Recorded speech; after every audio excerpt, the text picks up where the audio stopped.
Patient experience is one of those terms that gets thrown around a lot in healthcare administration, but what does it actually mean on the receiving end? Today, I'm talking with Amanda Brummitt, a healthcare operations veteran with more than 25 years in the field. She's run operations at HCA and the largest private anesthesia practice in Texas before founding the Brummitt Group, which now works with healthcare organizations in ops, growth, and specifically the patient experience. So, Amanda's framework is simple. In competitive markets, patients have choices. They're shopping and they're usually doing it on their worst days. So let's get into it. Amanda, thanks so much for being here. I'm so excited to finally see you. Yeah, thank you for having me, Sarah. It's always a good day when I get to chat with you. Absolutely. So, for those who don't know, me and Amanda got to meet in person a couple months ago and absolutely had tacos in Austin, which was the best. Always good when you can have tacos. I know, right? So, Amanda, tell me a little bit about the Brummitt Group and what you folks are actually solving for organizations today. Sure. So, our main areas of expertise are strategy, business development, and patient experience. And those all come through an operations lens. As a background, as a chief operating officer, that hat never comes off. So, if you call me the marketing girl, I might get you.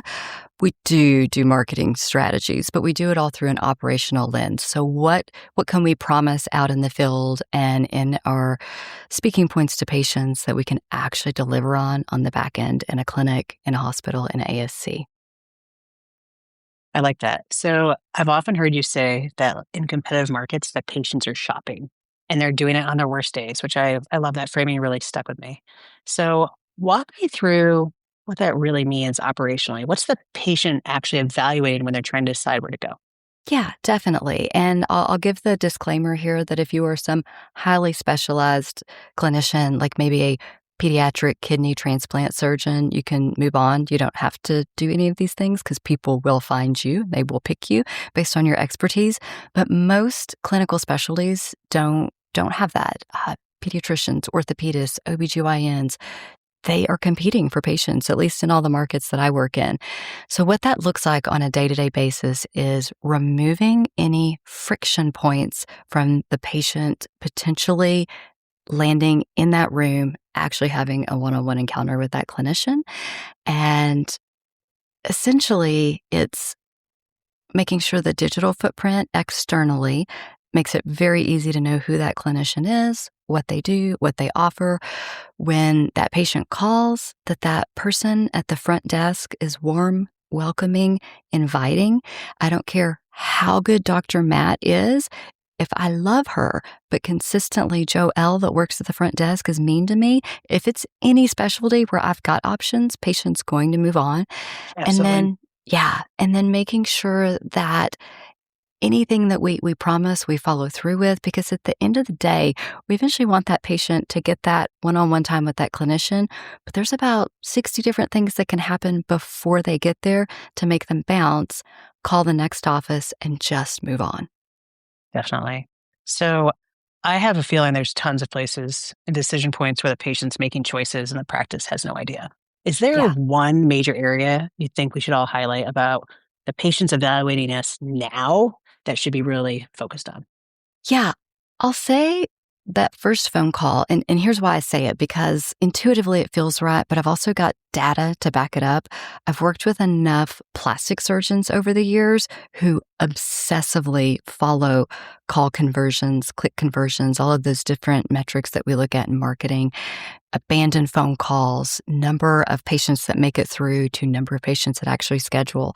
And so from their data, knowing those patients are shopping, the interaction with that first human is a game changer, and a warm human answering helps. And I am all for technology, but this is one of those things that get to the human as quick as you can.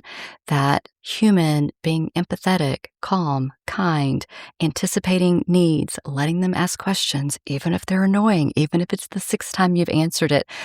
That's the biggest point I see where a patient is deciding whether or not they want to schedule that appointment, give that insurance information, or if they want to say, yeah, I'm going to do my homework and I'll call you back. If they say that, they're probably not going to call back.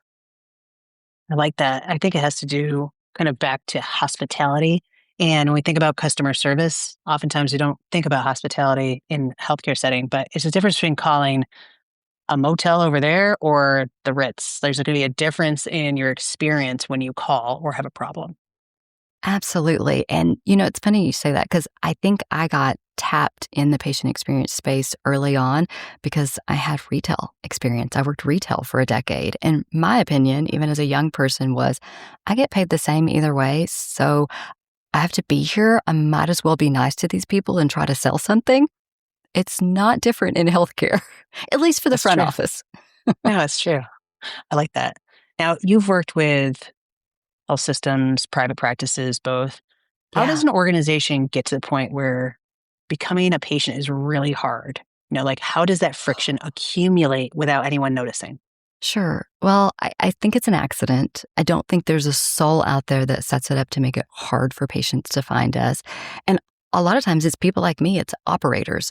We want one more form for the person to sign. We want one more digital wall put up to keep patients from accidentally landing in the wrong spot. We want to protect those appointment slots too much. I can't tell you how many times I've seen this, especially in surgical practices where staff they're protecting their surgeon, but ultimately they're keeping patients from getting in the door. So they're all well-intentioned things. And I think the way to undo it, which you didn't ask that, but I have to tell you, the way to undo it is take off your stethoscope, take off your white coat, call your office, not from your cell phone because your team knows your phone number. See what happens. Be annoying, be needy. Drive to your office. Don't park in your parking spot. Park at the front. Imagine you've got an injury. How long does it take you to get there? How do people treat you? You got to, but the clinicians, the operators, anybody in that process have got to pull themselves out of it and walk through the lens of a patient and see what it feels like. I love that mystery shopper thought process. That's a good Yes. one. Mm-hmm. Now, I know you spent a ton of time at HCA and then at the largest private anesthesia group in Texas. When you're at that scale, what does that teach you about patient experience? What might be surprising to someone like me that you learned while you're in those large environments? Sure. So I'd say at HCA, it's all about the top. And I worked in multiple facilities. And if you've been in one HCA hospital, you've been in one HCA hospital. They all have their own culture. It starts at the top.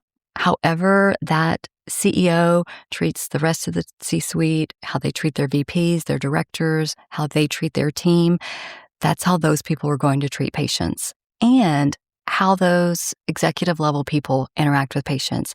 We've all seen it. We've seen the hospital CEO in line at the cafeteria that's talking to patients. We've also seen the hospital CEO walk down the hall and not look at anybody and not smile. They're going to emulate whatever leadership does. So I think when the leaders take amazing care of their team and the leaders make it clear that we take amazing care of our patients, that sets everything up for success. And I started with takes good care of their team because if you take crappy care of your people, don't expect them to take great care of your patients. And then on the anesthesia side, it's a peculiar specialty because you have just a couple of minutes to build some rapport with a patient. If you do your job well, they forget that you existed. And then all they remember later is maybe I don't feel great. Maybe I have a scratchy throat. Whoa, what is this massive bill? So it's a interesting specialty. And I would say for them, it's all about building rapport in those couple of minutes that they have, maybe longer when they have the luxury to really get to know that patient and get to know their caregivers, manage any expectations, and then also critical that if there is an interaction outside of that pre-op, immediate post-op period, that it's really good. That Really if they've good. got to call the office has to do an amazing job because it's not like primary care where you've got an established relationship. You're looking for a reason not to pay the bill. That's a good point. I like Yeah. that. Now, we think about a lot of the work I do in the tech space. Mhm. There's health systems buying a ton of tech right now with patient experience as the pitch attached to it. So we have Yeah. ambient listening, we have patient portals, apps for everything. Well, when you think about the organizations on the ground, how do you Yeah. separate the tech that actually serves patients and just the tech that serves the organization and kind of calls it patient engagement? Yeah. Well, So I think most of it in my experience as a patient has been that it serves the organization. If Dr. Matt sends me a message to remind me to get my flu shot and I have to log into a portal and I've wasted 45 seconds of my life, I am pissed. I didn't need a encrypted message to Did get a not. reminder for a flu shot.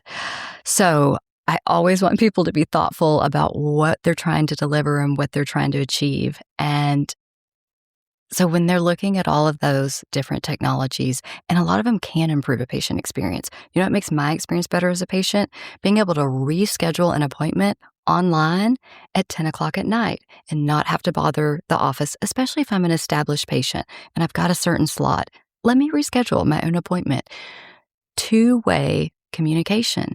If I get a text or a phone call or a portal message, let me respond to it. Ooh, you want to see me get mad? Send me a text message and ask me to call your office at 5:01 p.m. and then don't answer I the phone. literally got one of those today, and I was like, Low accountability, just mm, lazy. Yeah, bad. totally bad. That said, there's also a ton of technology that can make our life so much easier. Having a robust and meaningful patient portal where I can download simple things like vaccine records, imaging records, patient encounters, all of that makes my life easier and is less taxing on the staff because I'm not calling the office and bugging them for it. Those are all amazing. I am actually really excited about ambient listening with, especially with aging parents. I'd love to know what exactly she told the doctor to get the Yep. advice that she got, but I'd also like to know what the doctor said so that we can then help with that. I also have a mom and a baby sister that are nurses, so it'd be great to be able to take that and be like, hey, here's what happened with my mother-in-law today. Can you help her understand this? So I think that's all good and well, but I want to be really clear that if we're calling it for patient experience, make it for patient experience. Test it on patients, see if it made their life easier. If it didn't, call it what it is. Agreed. So you just brought up ambient listening. I thought it was interesting Hmm. because if a practice today is recording and transcribing every visit, it's probably going to their electronic medical record, but Yep. I don't think the patient usually gets a copy. I mean, sometimes you might get a more robust, you know, action and plan at the end of the paper Hmm. that they sometimes hand to you, and sometimes you don't. Yeah. But what's the right answer there? Should patients be getting a copy of that as well? Yeah. I'm obviously not the compliance officer or a clinician, but if you're going to record a conversation with me and you're going to save it, then I absolutely want a recording of it as well. And as a former practice administrator, it makes me really nervous that it's going to end up in court, it's going to end up used against us, end up on the internet. But at the end of the day, if we're doing this to make things better for healthcare, let patients have it. And I do worry, even in my own experience, there's times that I'm like, hey, don't put this in the record. I'm going to tell you the truth, but don't throw it in there.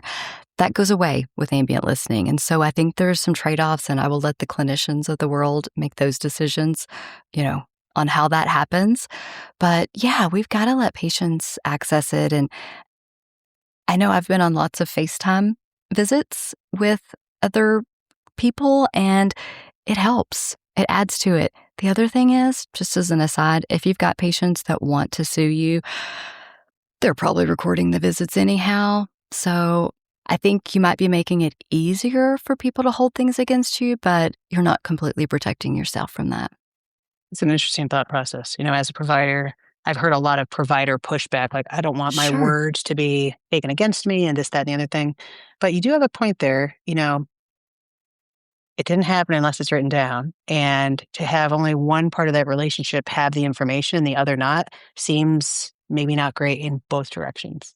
Right. And I'm a highly resourced, highly knowledgeable patient. And I can't tell you how often I get back home and go, wait a minute, what did Dr. Lal say? And then I log into the portal. Luckily, my PCP is a beautiful documenter and I see it. And then I don't have to call her and bother her. None That's of us good. need more calls to our clinics. None of us do. So anything we can do to reduce that is going to help. So I admit, back in the day, I absolutely was in charge of building a patient portal for an EMR I will not discuss or mention because I'm the problem here, right? Um, but there's basically a version of innovation where every interaction has an app, there's a portal, and the patients are getting exhausted. I know for me, I have a ton of kids, and I literally have so many portals for so many doctors and all this stuff that Yes. I don't even have all the logins. I'm like, okay, husband, you're in charge of this one. Give me those immunization records because I want nothing to do with it.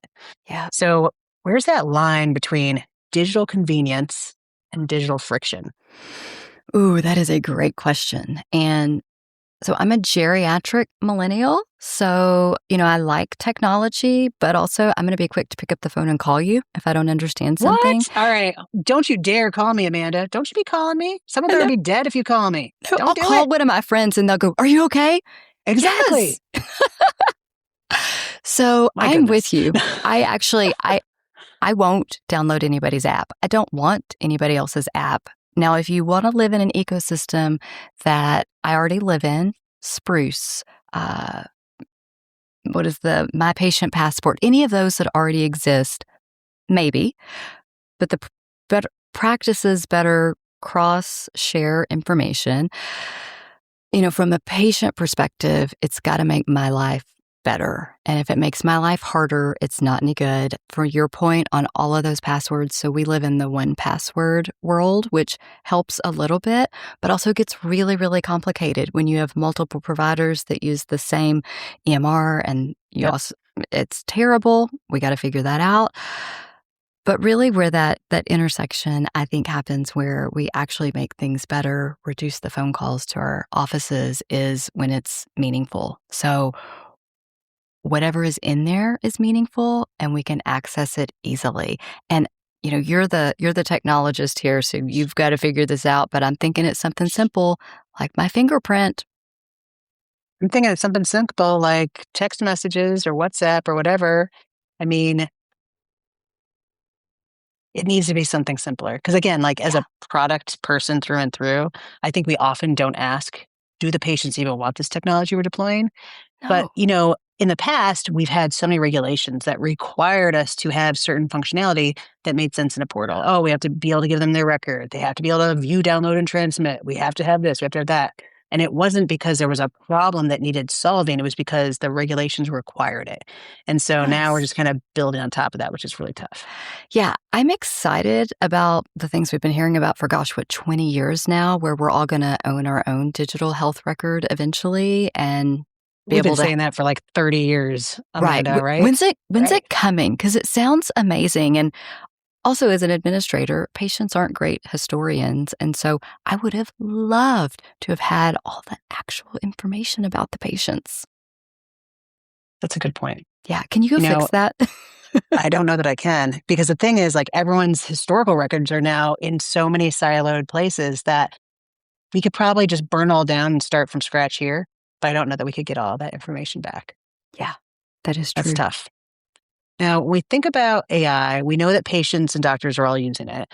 And, as a provider, I still see patients in a charity setting. And back in the day, people come with their laundry list of stuff that they're like, okay, I have all these gazillion things. And then all of a sudden they were bringing it with Google information with it. Dr. Google is very pervasive and persistent. And Hmm. now it's Dr. Claude or Dr. Gemini or Dr. ChatGPT. And Yep. so when we have our patients using AI, how do you think practices should react to that? How providers should kind of recognize that and then make it okay so that the patients who are educating themselves in whatever manner possible can be supported more by the healthcare system? Yeah, I think we've got to embrace it, and here's why. So, my work spans anywhere from free charity clinics to, high-end infusion centers to med spas, way different patient demographics, and they are all running into that. Every patient subset is using it, and I think people have to embrace it because patients are going to use it either way. And it's almost, I feel this way, I'm going to really oversimplify it, but it's the way I feel about like supplements and holistic medicine. If you shame your patients for using it, they're just going to lie to you about using it or not tell you. So if you make the AI thing more approachable, then they start to have a dialogue with you so that you can actually manage that conversation. And so I would say step one is just be open to it. Okay, Sarah, did you look up anything ahead of time online? Did you have any questions that Claude told you to ask me? Like, let's talk about it. I'd rather we have the conversation than you and AI. And I realize that's hard in a very time limited span. But opening that conversation, one. And then I'd say step two, like get funky with it. Come up with your own prompts that you can give patients and say, okay, here's three different things. Maybe it's a new diagnosis of rosacea. Here's Okay. three things you should. No, don't be asking about crazy things, but common things.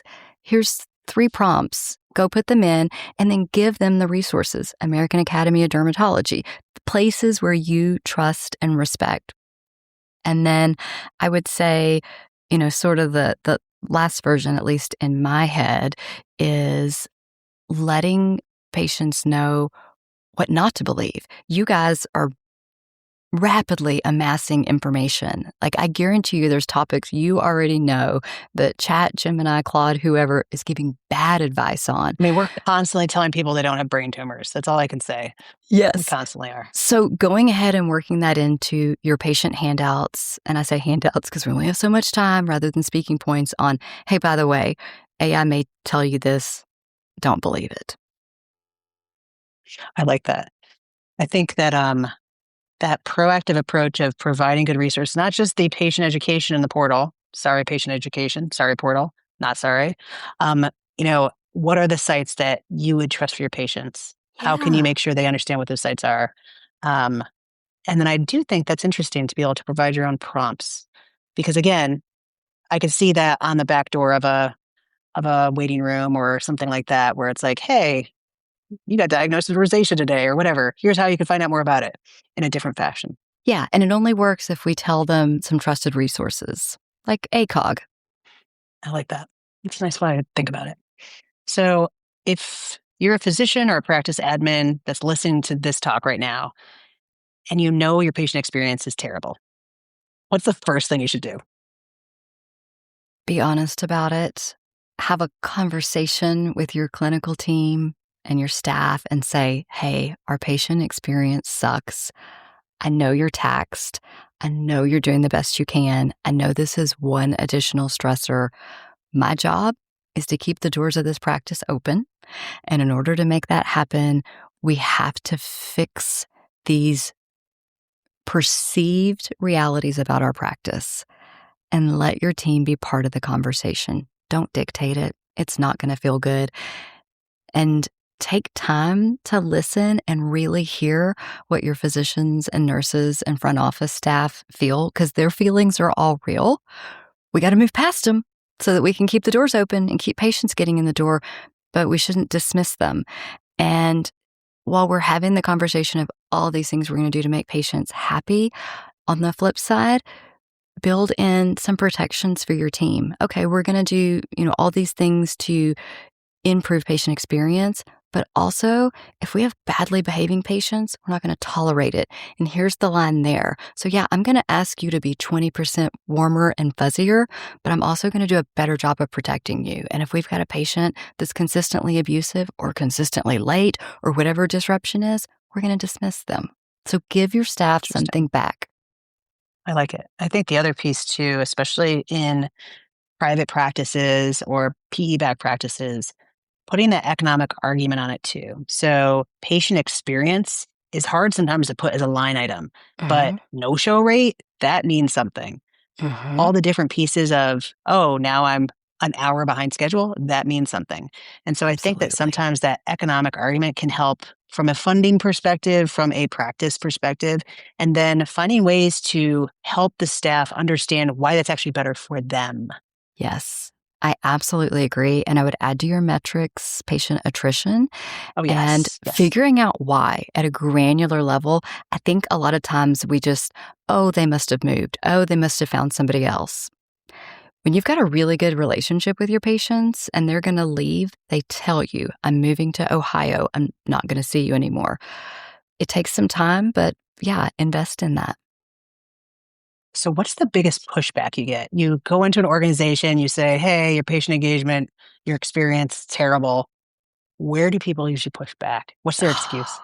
So there's two. One is we don't have time for that. Okay, fine. The other is, nah, let's just do some marketing.